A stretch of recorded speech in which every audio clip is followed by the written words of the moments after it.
Graves were being broken into in Newcastle. At first, the police thought it was simple grave robbing, jewelry, valuables, the usual. But then they realized something didn't add up. Because whoever was doing this wasn't taking from the dead, they were taking the dead. In the early 1980s, something strange was happening in Newcastle.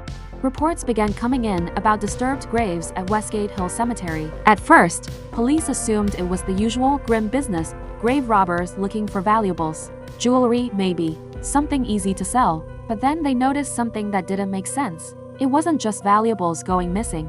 It was bones, missing from graves that had been sealed for over a century. Whoever was doing this wasn't just stealing, they were selecting, carefully, deliberately, and that raised a far more unsettling question. Who breaks into graves, not to take what the dead were buried with, but to take the dead themselves? As detectives began to investigate, what they uncovered would lead them away from shadowy figures in the night, and straight into a flat filled with skulls, strange symbols, and a group of young men, who weren't hiding at all. If anything, they wanted to be seen. As reports continued to come in, it became clear this wasn't an isolated incident. Similar disturbances were being reported beyond Newcastle, catching the attention of detectives in Durham. Soon, CID units from both areas began working together, trying to piece together what exactly they were dealing with. At first, the theory stayed simple. Grave robbing wasn't new. It was grim, but it was understood. But this didn't follow the usual pattern. There were no signs of valuables being taken,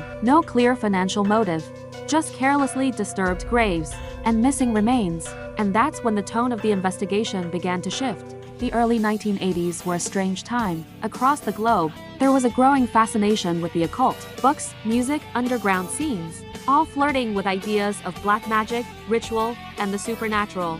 Some of it was genuine curiosity, some of it was media hype, and some of it was fear. It even had a name: the Satanic Panic.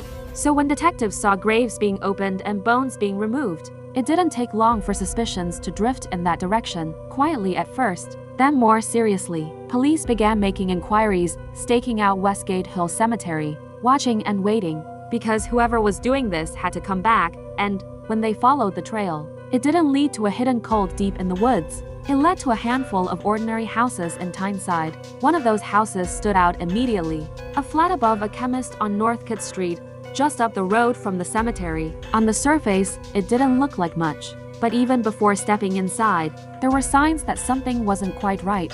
Like and subscribe for part 2.